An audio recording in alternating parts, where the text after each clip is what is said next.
All right, let's jump into another deep dive. This time, we're tackling Nüwa. I mean, this goddess, right? She's a big deal in Chinese mythology. Oh, yeah, definitely a major figure. And the excerpts you've collected really show that. You've been looking at creation, humanity, our place in the cosmos, all that good stuff. Exactly.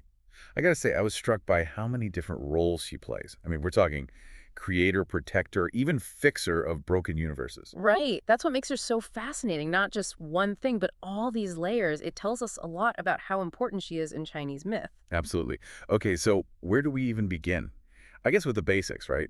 Creating humans and all that. Sounds like a good place to start. So your sources talk about Nüwa molding humans, either from the earth, like this yellow clay, or sometimes it's these colorful stones, and then she breathes life into them, like a sculptor bringing their work to life. Okay, hold on. I need to process that image for a second. So she's like this divine artist, meticulously crafting each person, but then breathing life into them. What's that all about? Yeah, that's where it gets really interesting. See, the ancient Chinese believed in this life force, this energy that flowed through everything called qi.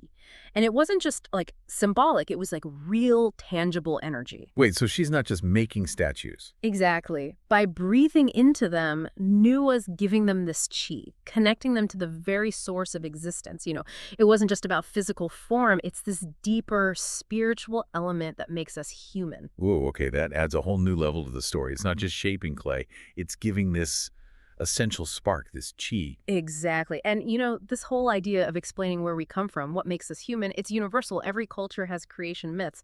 But this chi business, that's a uniquely Chinese element. It's their philosophy woven right into the myth. It's like these ancient stories. They're not just entertaining, they're like these windows into a whole worldview. You got it.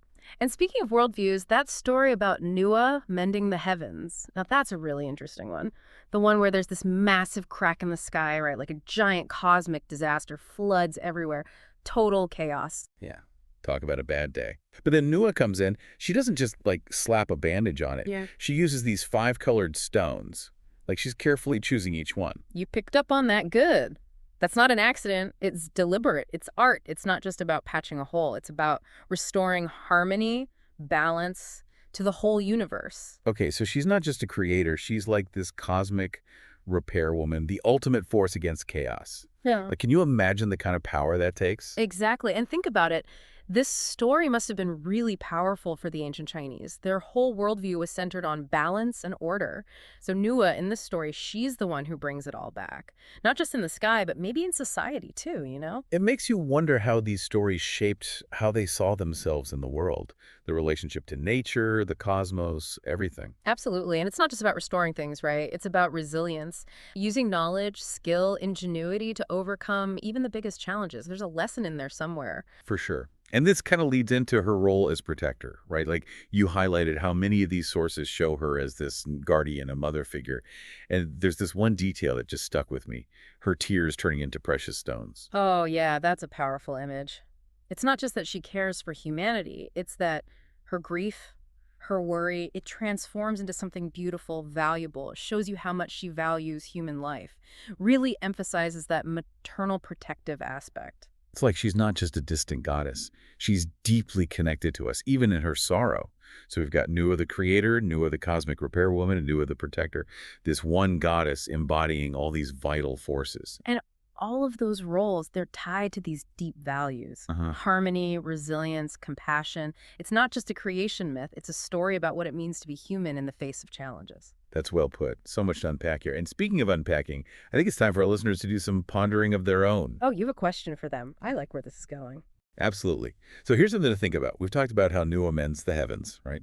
So the question is, how does that story, with its emphasis on balance and harmony, inform our own understanding of humanity's relationship with nature? Especially now, when we're facing all sorts of new challenges, disruptions in our world. That is a good question. A lot to chew on there. The ancient myths, they might have something to teach us after all. Right. And who knows what other wisdom we might find lurking in the world of Chinese mythology. Thanks for joining us on this deep dive, everyone. Until next time. Happy exploring!